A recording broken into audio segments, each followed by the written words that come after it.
The Galactic Council had existed for 12,000 years. It was the oldest and most powerful group in the known universe.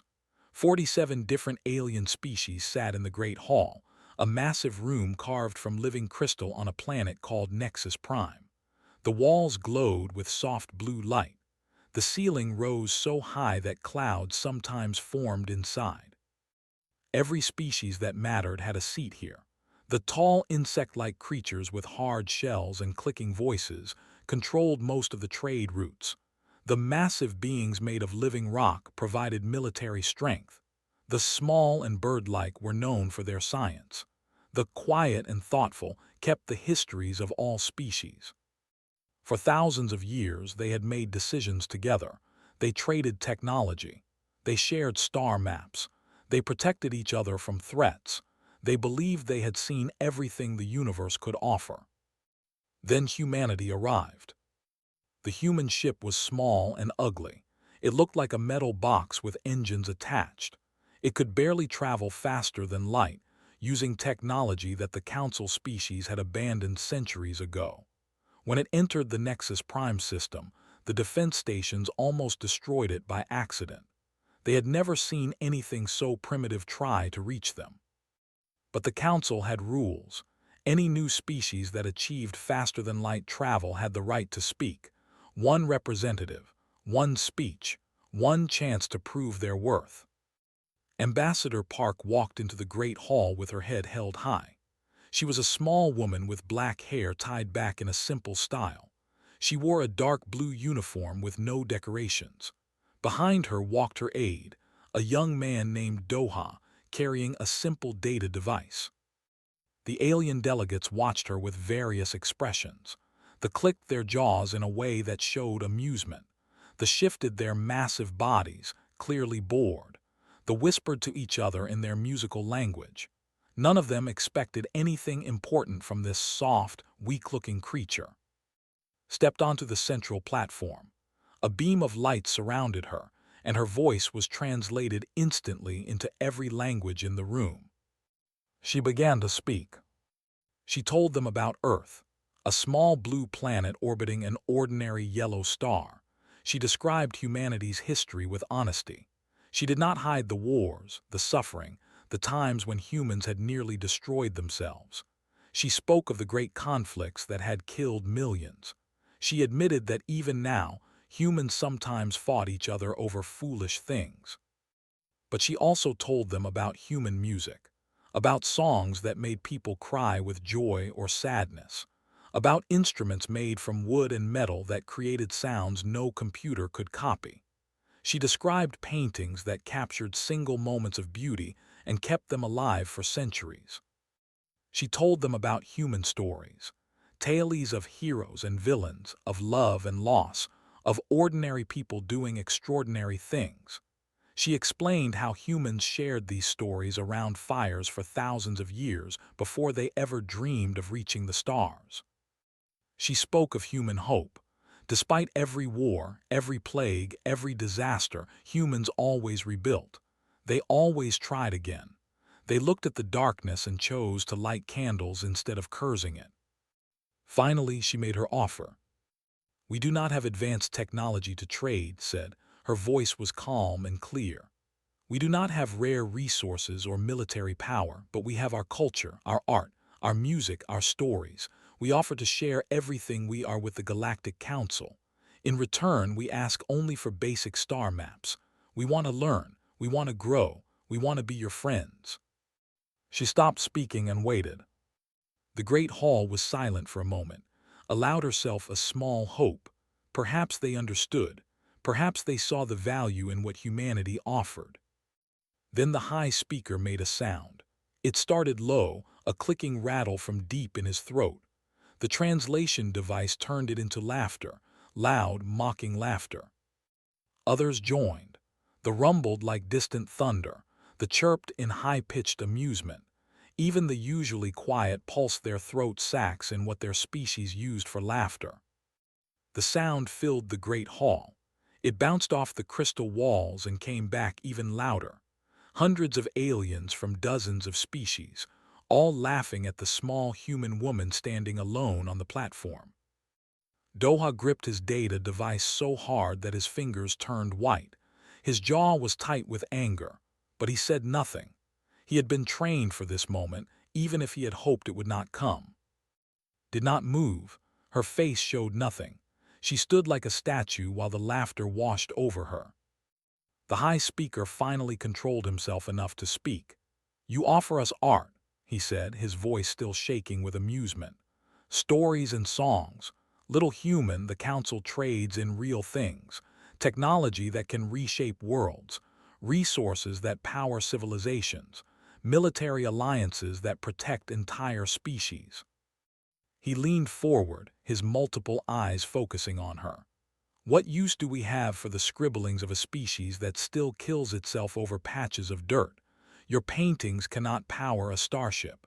Your songs cannot stop a weapon. Your stories cannot feed a hungry world." More laughter. Someone made a joke in a language the translator did not catch, and a whole section of the hall erupted in new amusement. Waited until it was quiet enough to speak. "We offer what we have," she said. Her voice had not changed at all. "Then you have nothing," the high speaker replied. He waved one of his many arms in dismissal. "The council recognizes that your species exists, nothing more. Return to your little planet. Come back when you have something of actual value, perhaps in a few thousand years when you have grown up." The laughter started again, as guards moved toward the platform to escort the humans out. Turned and walked toward the exit. She did not hurry. She did not look down. Doha followed her, his young face burning with shame and anger. As they reached the great doors, one of the delegates called out, "Perhaps they can entertain us while we eat. Humans, will you sing for your supper?" The hall exploded in the loudest laughter yet. The doors closed behind the human delegation. The sound cut off instantly. The hallway was cold and silent. Doha finally spoke. "Ambassador, I am so sorry. They had no right to." Raised her hand, stopping him. Her face was still calm, but Doha saw something in her eyes that he had never seen before. It was not anger. It was not sadness. It was something harder and colder than either. "Remember this moment," she said quietly. "Remember every laugh. Remember every word. Write it all down when we return to the ship." "Why?" Doha asked. Looked back at the closed doors. Beyond them, she could still hear the faint sound of alien amusement. "Because someday," she said, "they will wish they had listened. And when that day comes, I want humanity to remember exactly how the galaxy welcomed us." She turned and walked toward the docking bay. Her steps were steady. Her back was straight. Behind her, the laughter continued. But it would not continue forever. The human ship left Nexus Prime 3 hours after the council meeting. It did not request permission to depart. It did not file a flight plan. It simply powered up its primitive engines and flew away into the darkness between stars. The Galactic Council did not notice. They had already forgotten about the small delegation and their foolish offer. There were real matters to discuss. Trade agreements needed signing. Border disputes needed solving. The business of running a galaxy did not stop for one failed species. 3 standard years passed. The Council expected humanity to return. Young species always came back. They would be humbler the second time. They would offer something real in exchange for knowledge. Perhaps they had found some rare mineral on their planet. Perhaps they would offer workers for the labor-intensive jobs that more advanced species avoided. But the human ship did not return. No messages came from Earth. No requests for reconsideration. No desperate pleas for help or guidance. The communication channels that humanity had used to announce their arrival went completely silent. Counselor No Jinnah had replaced Ambassador Park as humanity's official contact with the galaxy. When the Council finally decided to check on Earth's status, they sent a standard inquiry. Just a simple question asking about humanity's intentions. Jinnah's response arrived 2 days later. It was exactly 23 words long. Humanity has heard the Council's assessment. We will not trouble you with our worthless offerings again. We wish you well. The channel closed. When Council communications officers tried to reopen it, they found nothing but static. The high speaker read the message and made a sound that translated as a snort. "Good," he said. "Perhaps they have finally learned their place. Let them stay on their little world and play with their paintings." For the first few years, no one thought about humanity at all. They were simply too small to matter. One planet. A handful of slow colony ships moving toward nearby stars. Technology so primitive it was barely functional. In a galaxy of thousands of species and millions of worlds, humans were a rounding error. But then the reports started coming in. A trading convoy was traveling through an empty sector when raiders attacked. The raiders were fast and well-armed. The captain sent emergency signals to every ship in range, begging for help as his crew died around him. A human ship was nearby, close enough to help. Its sensors were clearly active. The captain could see it on his screens, watching. He called out to them directly. "Human vessel, we are under attack, please assist." The human ship did not respond. It stayed in position for the entire battle. Its weapons were powered up. Its targeting systems were active. It recorded everything with military-grade sensors. When the raiders finally left and rescue ships arrived, they found the captain alive but badly wounded. He told them about the human vessel. "They could have helped," he said, his voice weak. "They were right there, but they just watched like we were animals in a nature documentary." The human ship had already left. It answered no questions. It filed no reports.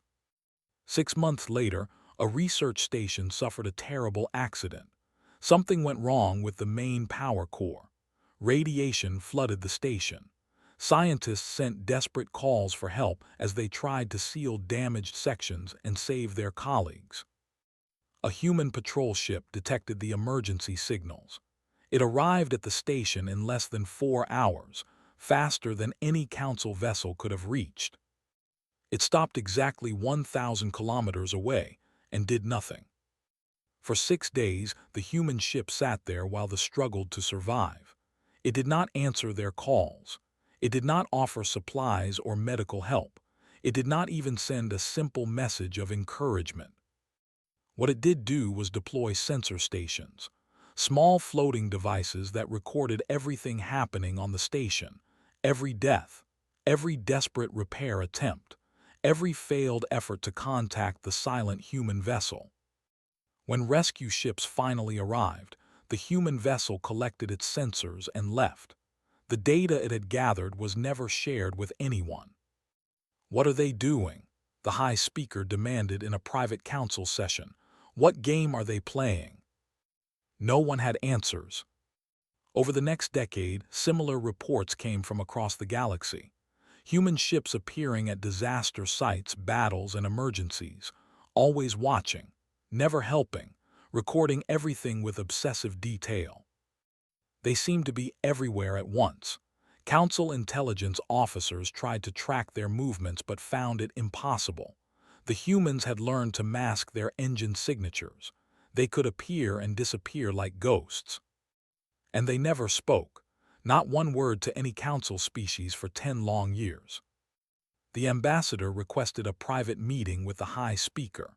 She was an old female, her scales gray with age, but her mind was still sharp. "I have been studying the pattern," she said. "The human activities follow a specific logic." "What logic?" the high speaker asked. "They are clearly insane."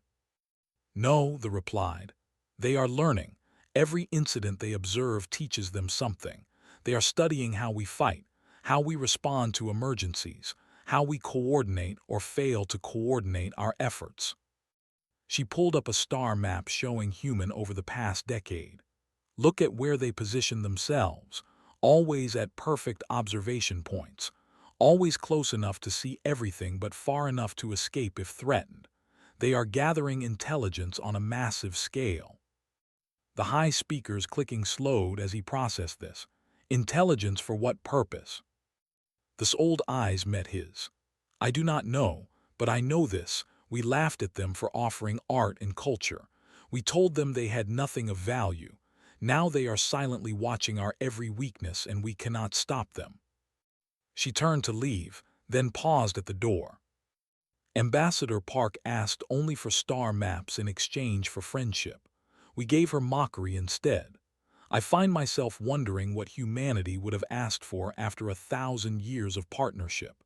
Instead, we will discover what they ask for after 1,000 years of silence. The High Speaker wanted to dismiss her concerns. He wanted to believe that humanity was simply a minor annoyance, too primitive to matter. But that night, alone in his quarters, he pulled up the recording of that long-ago council meeting. He watched the small human woman standing calmly while the entire galaxy laughed at her. He watched her face as she turned to leave. And for the first time he felt something cold settle in his stomach. It was not quite fear, not yet. But it was close. Outside, somewhere in the vast darkness of space, human ships continued their silent patrol, watching, waiting, learning, and not saying a single word. 50 years had passed since Ambassador Park walked out of the council hall. 50 years of complete silence. 50 years without a single word spoken between humanity and the Galactic Council. 50 years in which the galaxy slowly realized that something strange was happening at the edge of known space. The reports came slowly at first. Neutral traders who wandered into human territory. Long-range observation posts that caught glimpses of human activity. Spies who never returned but managed to send fragments of data before they vanished. The picture they painted was impossible. It was terrifying. Humanity had not stayed on their little planet waiting to grow up. They had been busy. 17 worlds now flew human flags. 17 colonies spread across 3 different star systems. Not large colonies, humans still numbered only in the billions, but permanent settlements with growing populations.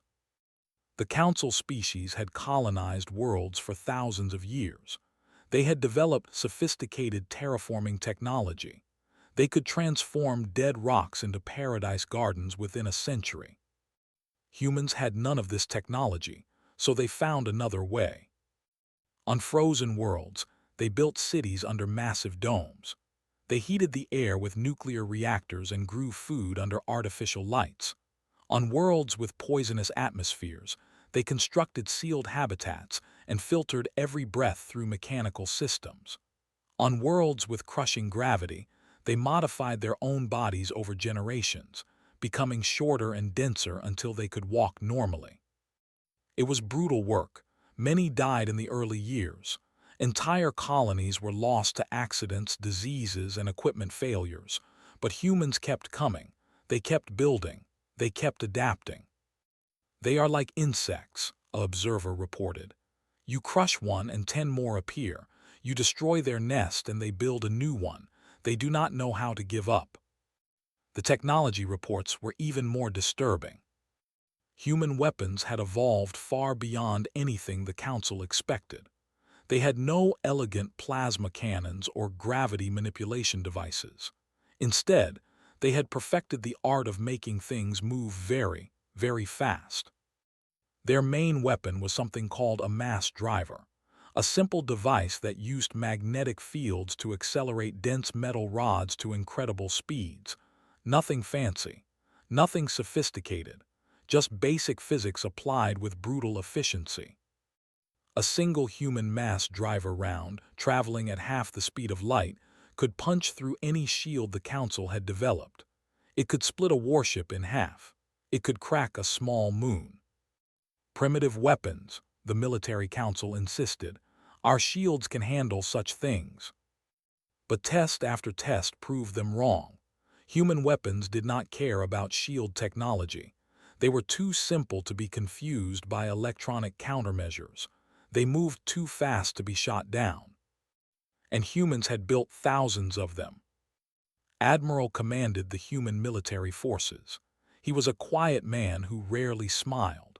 When a neutral observer asked about human military philosophy, he gave a simple answer.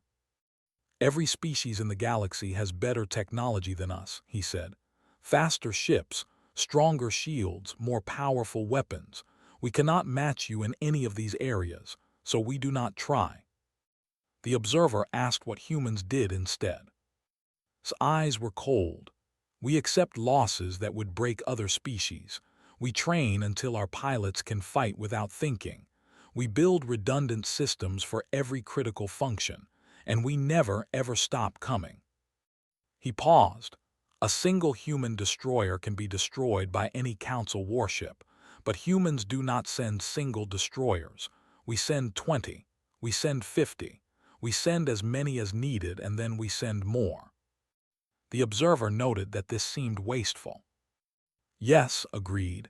"It is wasteful, it is brutal, it is ugly, it is also effective.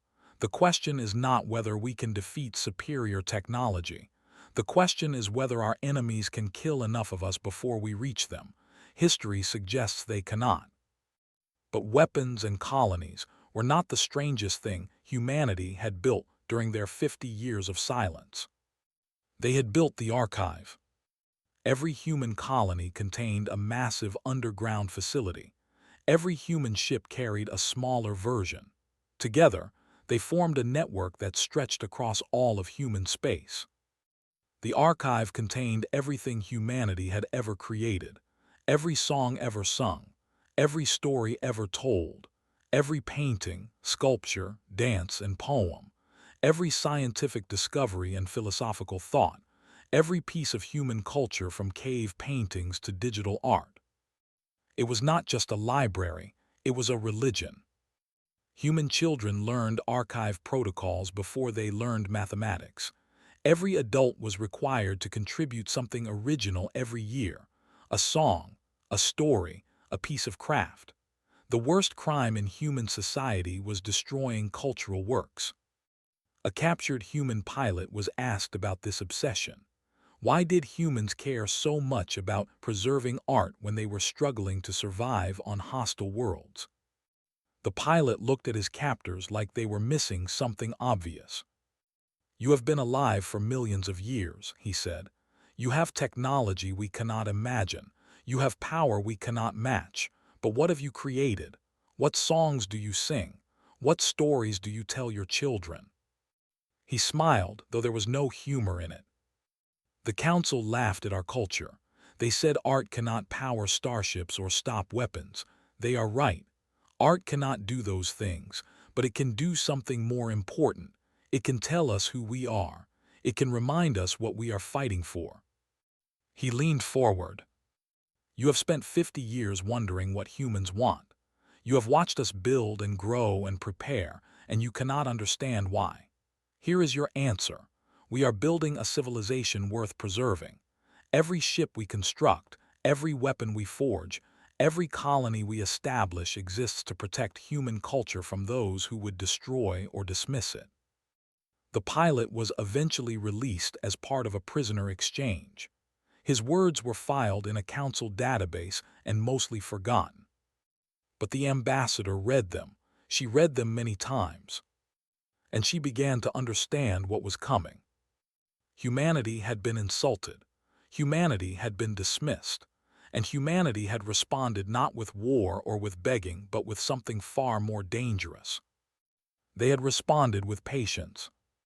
They had built themselves into something that could not be ignored. Not a galactic power, not yet, but a force that would have to be respected. A civilization with its own identity, its own purpose, its own reasons for existing. And still, after 50 years, they had not spoken a single word to the council. The ambassador made a formal request to address the full council. She warned them that humanity was no longer a joke. She warned them that silence was not weakness. She warned them that someday, somehow, the galaxy would need to deal with what humanity had become. The High Speaker thanked her for her concerns and dismissed them. 3 months later, they arrived. And everything changed. They came from somewhere beyond the galaxy. No one knew where. No one knew why. They simply appeared one day at the edge of council space with a fleet larger than anything anyone had ever seen. Their ships were black and organic-looking, like the shells of enormous insects. They moved without visible engines. They communicated on frequencies no translator could interpret. They gave no warnings and accepted no surrenders. They just started killing. The first 3 council systems fell in a single week. They did not want territory or resources or slaves. They wanted nothing the council could understand. They simply moved through space, destroying everything they touched. Whole planets were burned. Populations were harvested, taken aboard the black ships and never seen again. Defense fleets that had protected their species for thousands of years were swatted aside like annoying insects. The Council's response was chaos. The blamed the for weak border defenses. The blamed the for not detecting the threat earlier. The blamed the for ignoring their warnings about unknown energy signatures. Everyone blamed everyone else while they continued their advance. Fleet coordination collapsed completely. Each species pulled their ships back to defend their own worlds. Old alliances meant nothing when survival was at stake. The Great Galactic Council, united for 12,000 years, fell apart in less than a month. By the time anyone thought to work together again, it was too late. 32 council systems had been consumed. Billions of beings were dead or taken. The fleet had grown larger somehow, as if the destruction was feeding it. And still they advanced. It was the who first suggested the impossible. There was directly in the path. They had already evacuated their children and their elders. Their remaining population prepared for a last stand that everyone knew would fail. In desperation, the ambassador stood before what remained of the council and spoke words that would have been unthinkable just months before. "We must contact the humans." Silence filled the chamber, the kind of silence that falls when someone says something both obvious and terrible. The High Speaker refused immediately. "Absolutely not. We will not beg those primitives for help. The Council will handle this threat as we have handled every threat for 12,000 years." "How?" the ambassador demanded. "Our fleets are scattered. Our coordination is broken. We cannot even agree on who should lead the defense. Meanwhile, they grow stronger with every system they take." "The humans are nothing," the High Speaker insisted. "They have 17 worlds, we have thousands. What could they possibly offer?" "Ships," they said quietly. "They have ships. Perhaps not many by our standards, but ships that are crewed by beings who have been training for war while we train for commerce. Ships with weapons that ignore our shields, weapons that might work against shields too." The debate continued for hours. Pride battled fear. Ancient prejudices fought against desperate need. In the end, fear won, but only barely, and only because they reached space the next day. The High Speaker himself authorized the message to humanity. It was carefully worded to avoid anything that might sound like an apology. The Galactic Council requests military consultation with human forces regarding the current emergency situation. In exchange for assistance, the Council offers full partnership status and immediate access to all Council technology and resources. Past misunderstandings between our peoples should be set aside for the greater good of all sentient beings. The message was sent. The Council waited. Ambassador Iamsira received the transmission in her office on Colony 7. She was 73 years old, with gray hair and calm eyes. She had served humanity for 40 years and had never once spoken to a non-human during that time.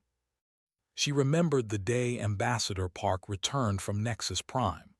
Sira had been 12 years old, waiting at the spaceport with other children to welcome the delegation home. She remembered his face, not angry, not sad, but empty in a way that had frightened her.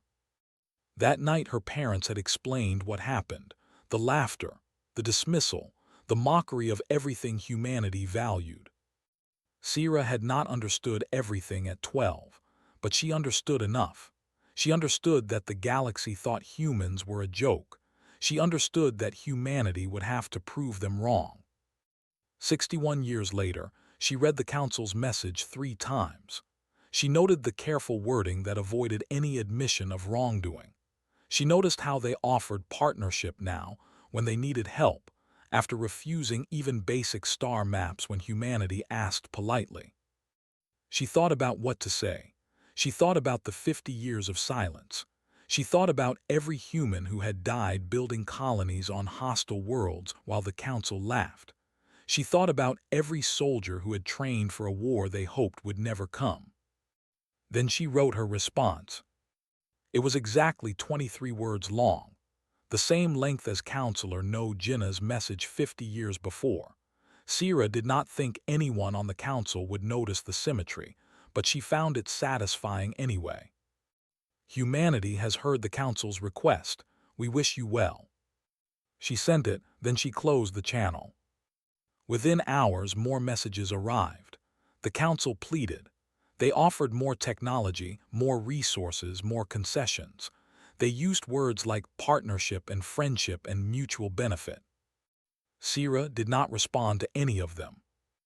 The ambassador sent a personal message describing the devastation of his. He begged for help. He apologized for things he had no part in. He offered his own life in exchange for human intervention. Sira read his message. She felt sorry for him. She felt sorry for all the innocent beings who were dying because of decisions made before they were born. But she did not respond. The High Speaker sent a furious message demanding that humanity honor its obligations to sentient life everywhere. He threatened consequences if humans continued to ignore the crisis. Sira almost laughed at that one. What consequences? The Council could barely protect itself. They had no power to threaten anyone. She did not respond. Finally, 3 weeks after the first message, the High Speaker himself sent a private communication. It was not a demand or a threat. It was barely even a request. Please, it said, help us. Sira stared at that single word for a long time. Please. The High Speaker, the most powerful being in the known galaxy, had been reduced to begging. Part of her wanted to help. Despite everything, despite the laughter and the dismissal, she did not want innocent beings to die. But she was not the one who made these decisions. Humanity had spent 50 years building a system that no single person could override. The silence was not her silence. It was humanity's silence, and it would take more than one old woman's sympathy to break it. She wrote her final response and sent it before she could change her mind. The Council dismissed humanity's request for friendship 50 years ago. You called our culture worthless. You told us we had nothing to offer. We accepted your judgment and have not troubled you since. We do not see why that should change now. She paused, then added one more line. We will be watching, as we have watched for 50 years. Perhaps when this is over, we can discuss whether humans have anything of value to offer the galaxy. The channel closed. Somewhere in the darkness of space, the fleet continued its advance. And humanity continued its silence. The battle for Nexus Prime lasted 11 days. They came with a fleet of 500 black ships. They surrounded the crystal planet where the Galactic Council had ruled for 12,000 years. They ignored the defensive stations. They brushed aside the combined fleets of 30 species like they were nothing. Then they began their harvest. The Great Hall where Ambassador Park had once stood was destroyed on the first day. The crystal spires that had glowed with ancient light were shattered into millions of pieces. The archives containing 12,000 years of council history burned. The High Speaker died in the 3rd hour of the attack. He was still transmitting demands for human assistance when a beam weapon cut through his shelter. His last words were a curse directed at humanity. Around the galaxy, the surviving council species watched in horror. This was Nexus Prime, the heart of civilization, the unbreakable center of galactic order. If it could fall, anywhere could fall. Human ships observed from a safe distance, as they had observed for 50 years, recording everything, saying nothing. On the 12th day, the finished with Nexus Prime and began moving toward their next target. Behind them, the crystal planet was a dead rock, stripped of everything that had once made it beautiful. The council was broken, its surviving members scattered across refugee fleets, arguing with each other about what to do next. There was no leadership. There was no coordination. There was only fear and blame and the slow understanding that everything they had built was ending. And then the human fleet moved. Not toward Nexus Prime. It was too late for that. Not toward the refugee fleets or the council species begging for protection. General Myra commanded the human forces. She was the granddaughter of Doha, the young man who had stood beside Ambassador Park in the council hall 60 years before. She had grown up hearing stories about that day, about the laughter, about the silence that followed. Now she commanded 300 human warships, ugly, angular vessels bristling with weapons, ships crewed by humans who had trained their entire lives for this moment. Her orders were specific. Humanity would not save the Council. That ship had sailed 50 years ago, but humanity would fight for what mattered to them. The first target was a small planet called Prime. It was the quiet species who kept the histories of all peoples. More importantly, it was home to the largest cultural archive in the galaxy outside of human space. The fleet approaching Prime numbered 80 ships. The human fleet that intercepted them numbered 60. By all standard calculations, the humans should have lost. They were unknown but clearly powerful. They had destroyed everything the Council threw at them. But humans did not fight by standard calculations. The battle lasted 4 hours. Human ships attacked in waves, closing to point-blank range where their mass drivers could punch through hulls. They accepted losses that would have broken any Council fleet. They pressed forward through clouds of debris that had once been their comrades. 31 human ships were destroyed. Over 3,000 humans died.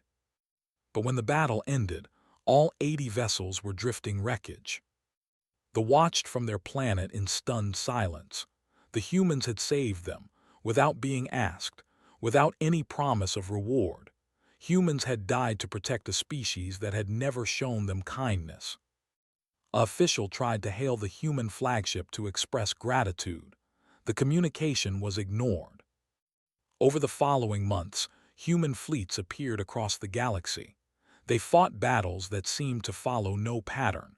They protected some worlds and ignored others. They never responded to communications from anyone. Slowly, Council analysts began to understand the logic. Humans were not fighting to save the Council. They were fighting to save what they valued: libraries, museums, research stations, places that contained knowledge or art or culture that humans considered worth preserving. They saved a colony that held unique genetic research. They protected a moon that contained ancient stone carvings. They defended a small station at the edge of space where a single elderly alien had spent her life collecting folk songs from dying cultures. And they continued to ignore all attempts at communication. General Myra led her fleet in 17 major battles. She lost 2/3 of her original force. She never retreated. She never surrendered. She never explained her actions to anyone outside the human chain of command. When the last fleet was finally cornered and destroyed at the edge of known space, Myra's ship was one of only 40 human vessels still functional. She had been awake for 6 days straight. She had watched thousands of her people die. But they had won. The surviving Council species sent a delegation to humanity's capital. They came with gifts. They came with apologies. They came with offers of alliance, partnership, and everything they had 60 years before. President O received them in a garden.